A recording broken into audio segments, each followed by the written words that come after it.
G'day, everyone. Welcome to another installment of the Real Wealth Podcast. Stefan and Angelini, thanks for joining us. Hi. My name's Tom. Welcome to you, wherever you're listening at home, on the train, wherever you happen to be. Today, we're going to look at super contributions. So broadly speaking, how we get money into super, different ways we can do that. So concessional, non-concessional, and what we call other or miscellaneous. And before we do that, two things. The first is knocking out a disclaimer. Love a disclaimer. So just to let you know that this is of general information. Please don't consider it as personal advice. If you want any personal advice, please go consult your licensed financial advisor. And if you're watching this and if it's pre-30 June, then you might want to act and go and see someone to see how making super contributions can work for you, because it's a massive tax planning tool. Yeah, so hit us up. And the reason we love super? Yes, so the second point, much more interesting, why we love super. We love super because it's so exciting and there's so many rules and restrictions around it. Because it's tax effective. Yeah. Because what max tax rates 15%. Yep. The government wants to make it max tax rate be 30%.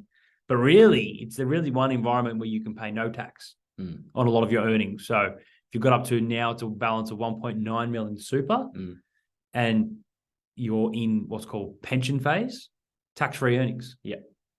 That's what we love. Do you find there's a lot of, I think you just did it then, a lot of box ticking, like checking eligibility, checking people meet certain criteria in order to access lower tax rates, no tax, access funds at all, that you're constantly checking, ticking boxes, etc.? Yeah, if you don't tick the boxes, you can't use the rules. Yeah. So especially for the new rules that have been introduced. So it used to be pretty easy. Like you could have as much as you want in pension phase. The rules were pretty restricted on what you could do, but now the rules are expanded. How much you can have in your pension phase is reduced. So yeah, that box ticking and going onto the ATO website and finding where to tick those boxes is more important. More important. It's so you can get it wrong. Yeah. So when you talk about when things were a bit looser, less restricted, was that superannuation in its infancy, still in its early days, it was pretty much fair game, and it's since been tweaked. Yeah. Yeah. So over the decades. What do we talk about the other day? So the government is always tweaking it. Yeah. So they said, this is super. This is great. Everyone needs it. And then they've gone, ooh, this is too good. Do you mean what we talked about on the podcast or just in the office? No, just in the office. Yeah. So the thing that I brought up was like, how come? So super is brought in because we've got an aging population, baby boomers, etc. The government looking ahead go, we don't want to be responsible for funding your retirement. Therefore, there's going to be compulsory saving your money, but it goes into your super and you can only access it under these conditions. Then after less than 30 years, they turn around and go, oh, too much in super. I don't know about that. It's like, mate, this was your idea. So now they're taxing more in super, and I'm sitting there going, can they figure out, do they want less, do they want more, whatever? But you had a pretty good read of it is, well, do you want me to paraphrase it or do you want to just say it? I think you should do it. Oh, let me try. It's like 30 years is not old. It's a relatively new concept, and they need to tweak it because they can implement superannuation and implement, okay, let's kick it off at, was it like 8% or something? Or it wasn't compulsory for all industries. Anyway, over time, they don't know how it's going to play out. No one does. No one's predicting the future. So they watch it play out and they go, okay, we had some tax concessions. People have smashed money into super and we need to just pull the brakes a little bit because that's excessive. Yeah. Well, some of the biggest privately held super funds, like by private families, have like hundreds of millions of dollars in there. Imagine eventually, when that used to be tax-free. Now they're just saying, well, we've got to take some tax on it. Yeah. But anyway, it happens. So, well, how do we make super contributions? What are super contributions and what are the different types you can make? So this is just a really full-on education session on how do you get money into super and what caps you need to watch out for. Yeah, cool. So we touched on it earlier. The ways to get money into super are referred to as concessional contributions, non-concessional contributions, and then broadly other, which we'll get to at the end. So let's go for concessional. So concessional main thing we love about concessional is that's like a tax deductible contribution. Yeah. So people might say, well, that's my SGC. That's what my employer puts in on my behalf. That might be salary sacrifice, or it's any extra contribution I want to put in that I can then claim back on my tax return as a tax deduction. Yeah. That's essentially what a concessional contribution is. Yeah. So everyone would be familiar with their employer superannuation guarantee. Those payments have to go in. Yep. Some people would be familiar with salary sacrifice because that's a choice that you make, whether you want to do it or not. Yep. But it's another way of getting money to super via concessional contributions. Yep. And then I suppose another one that I think is worth touching on is the claim back if you have unused concessional contributions, can you check my numbers here? Because I think it's the previous 5 years. Yep. It is 5. Previous 5. Yeah. So if you didn't max out, sorry, let me go back. The cap on concessional contributions. Okay. So the cap. Yep. This year. Yep. Is like 27,500. Yep. And a few years ago, it was $25,000. Yep. So that means you could put in a whole lot, 25 grand, and it would be tax deductible. That's the maximum you could do though. Yeah. But then this new one came into play. The claiming back the previous 5 years. Coming back. Yeah. Yeah. So you look back through the previous 5 years, noting that a couple of years ago, the cap would have been 25 and it remains that way. Yep. Then the changes came in from last financial year onwards was 27.5. Yep. And if you didn't max out those contributions, you can then reach back and essentially fill the cup. Provided you tick a few boxes. Yeah, okay. So let's do some box. Let's do some box ticking. Who's in? Who's out? All right. Main boxes are always: are you a permanent resident in Australia? I'm pretty sure. But the big one here, it doesn't matter about your age. It just matters about what's your super balance at the start of last financial year. And that's your total super balance around amongst all your platforms or all your different super funds. If you've got 8 super funds, good luck. But your balance needs to be less than $500,000 at the end of the previous financial year. Yeah. So if we're in the year 2023 financial year now, at 30 June 2022, you had to have less than 500 grand in your super fund to use this claim back of unused contributions rule. Yep. Which allows you essentially, if you haven't put in a deductible contribution of $130,000 as at 30 June 2023, then you can put in more. Yep. Going all the way back to the year 2018-19 financial year. Right. And the way it works is, so you claim a tax deduction in the 1 year. So if you've got a massive tax bill now, it's a really lucrative strategy because you get the big offset in the 1 year. And let's say that people don't want to use it all this year and they roll it over to the next financial year. They can't go back to the year 2018-19 because 5 years is 2019-2020 to 2023-24, which is the next financial year. So if you don't use it, those brackets are moving with you. You push it a year, that 5 year period is coming with you. Yeah, that's right. But the way it works is like a first in, first out rule. So if you make an extra contribution above your 27,500 cap this year, it's going to take what you haven't used in the 5 year ago period, if that makes sense. So they're going to go back to 5 years ago, not last year. Yeah. So it's like first in, first out. So it first came in contribution that year. Yep. And that's what we're going to take from at the start. So it's pretty cool that it rolls with you. Yeah. But it's not like a fact that if you don't use it this year, it's all gone. Yeah. It's not. Yeah. It can keep rolling. And the timing of it can be very important. If you were getting a distribution, if you were getting an inheritance or something, you would use the previous 5 years to offset. Yep. If you're getting because you have cash there, cash available in those instances. Yeah. And you just got to work out when is going to be my biggest tax year. Is it this financial year? Is it next financial year? And when do I really want to use that cap? Yeah. But really great strategy that's been introduced now and that, we've been using for a few years, but finally we can use a whole 5 year period, which makes us look super smart when we present it to clients. I love it. Someone's got to check the boxes. So that brings us to another way to get money into super, non-concessional contributions. So I suppose looking at how that differs from what we've been through. You don't get a tax deduction for non-concessional contributions, but you can put in more. Yeah. So completely different caps. Yep. So we always get asked, why would I do it? If it's not tax deductible, why would I do it? So there's two things that benefit. Number one is there's this thing called death tax when you make a deductible contribution. So when you die and your money goes to a non-dependent, they may pay tax on that. This cleans that. So it's a non-taxable component, which means tax-free, they call it. So in the event you die, there'll be no extra tax paid on that money. The second part is you're putting extra money into an investment account, call it, that's taxed at either 15% or will eventually be taxed at 0%.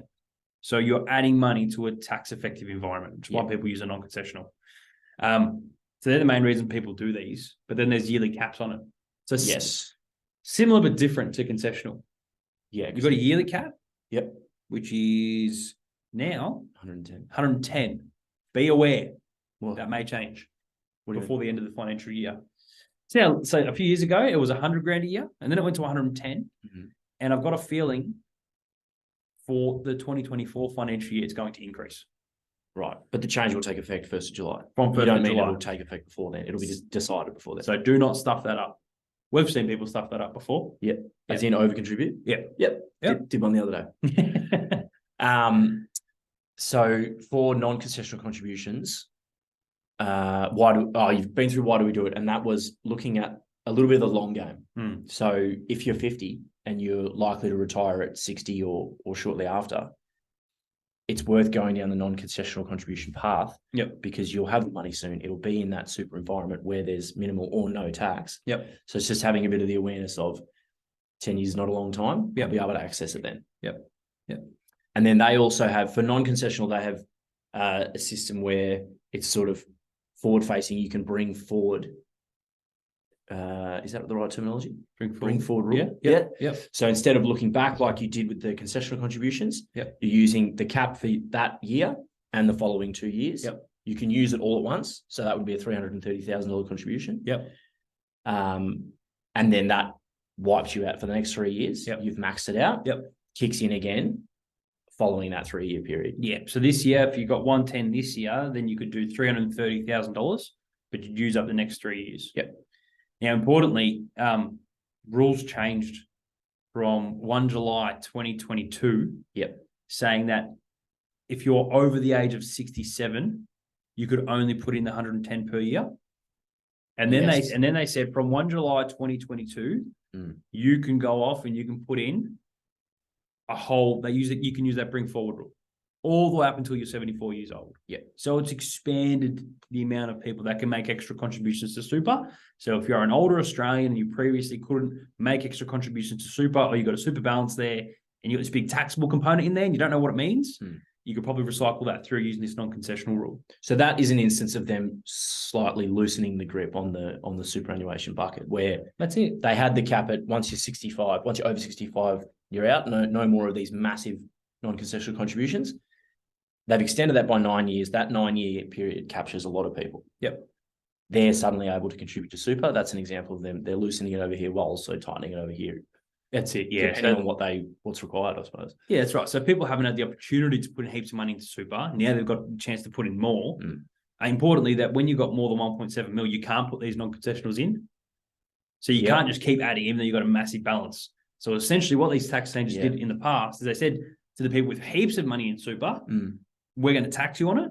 And they said to the people with not much money in super, we're going to allow you to put in more up to a cap, and just to even things out. That's what Australia does.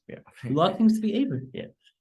So that's the non-concessional. So that's another instance of box ticking or box crossing. Sorry, if your total superannuation balance is over 1.7, which that cap was recently increased, you're out.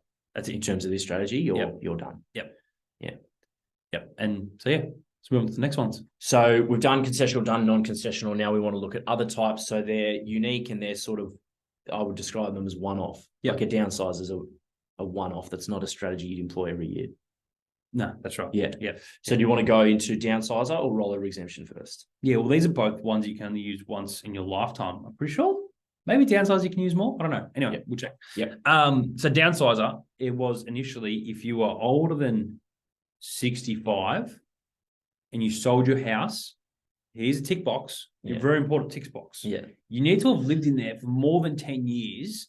And if you have, then you can make a one-off contribution that doesn't affect the other caps into your super. So any caps, of up to, I think it was $300,000. Yes. And still is. Still is. Okay. That's right. Thank you. So any cap that we've mentioned previously, this does not relate. It's not relevant. A different one. Forget those. It's a free shot, free hit. That's it. So lived in property for more than 10 years. That's like the most important thing. If you don't meet that, you don't meet the rules, you try and put in 300 grand into your super fund, thinking you've done it just because you've sold your home. Then you're going to get a big slap on the wrist from the ATO. The ATO will say, nah, you can't do that. So talk to someone first. Talk to, I don't know, a licensed financial advisor. Maybe, who can tick the boxes anyway. So I guess why would people want to use a downsizer when they get cash from their home? Well, if they don't need the cash because they may be downsizing their home, so if they're buying a cheaper home, then they want to put extra money to super because it's a tax-effective environment to invest through. Tick, happy days, can help fund your retirement in a tax-free way or tax-effective way. Second, like, what if people are paying more for a next home, or if they are paying the same amount? We see that all the time. Yeah. It still allows you to use strategies to clean things up. So, for instance, if you're using all the money you're getting from the sale to go and buy a new place, why can't you still use that rule to do a recycling strategy? Yeah. To clean out those death taxes I said before. Yeah. So there's still opportunities to use it, even if you're using all the money for your next property purchase. Yeah. So just something to think about. So it doesn't rule. It's called the downsizer. It doesn't rule you out if you're not downsizing. That's right. No one's going to come around with a tape measure and be like, this is actually the same as the old place. This is bigger. This one's better. Exactly. Yeah. Exactly. But people are often of the misconception that, well, then I can't use it if my house isn't getting smaller. Yeah. Maybe they'll change the name of it. Maybe. They won't. They won't? No. Stuck in their ways? Yeah, that's right. Yeah.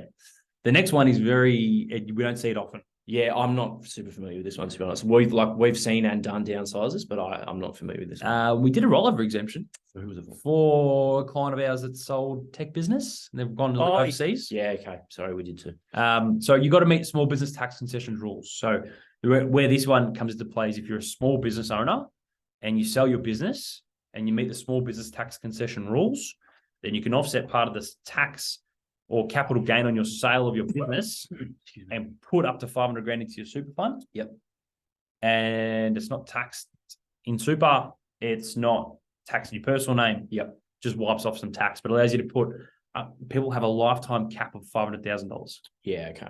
So it's really, it's amazing if you can use it. Yeah. If you're at an age when you sell a business, when you can actually get access to the funds. Yeah, a few more boxes to tick in that. Yeah. Oh, we actually used it for another client we did a restructure for who owns a bookkeeping business. Did I do that one? No. Oh, okay. No. There you go. So it's a good one, but it's more for small business owners who have just exited their business or sold parts of their business or restructured. But still a great way to get an extra 500 grand into super. Yeah. Or use 500 grand as a strategy at least. Yeah. So importantly for those two that we covered off, downsizer and rollover exemption, previous caps don't apply. Mm-hmm. It's a way to get money in. Yep. Just make sure you're ticking the right boxes. Cool. So concessional, non-concessional, miscellaneous. Yeah. Is that you kind of yeah, more or less. Great. I can now put that in my proposals. Yeah. Miscellaneous strategies are great. Mm. All right. Well, that was a good little way to unpack it. Hope you enjoyed our little powwow session on contributions. We love super. We hope you love super too. Tom, super show. Thank you. Thanks Thank you. Finish on a pun. Very good. All right, guys. Thank you, everyone, for listening. We'll see you at another episode. If you've got any feedback for us, we'd love to hear it. So email hello@angeladvisory.com.au. If it's bad, say it about Tom. If it's good, say it about me. I'd appreciate that. Okay. You're not going to hear. Yes. Yeah, okay. All right. Thanks a lot. Have a great day. See ya. See ya.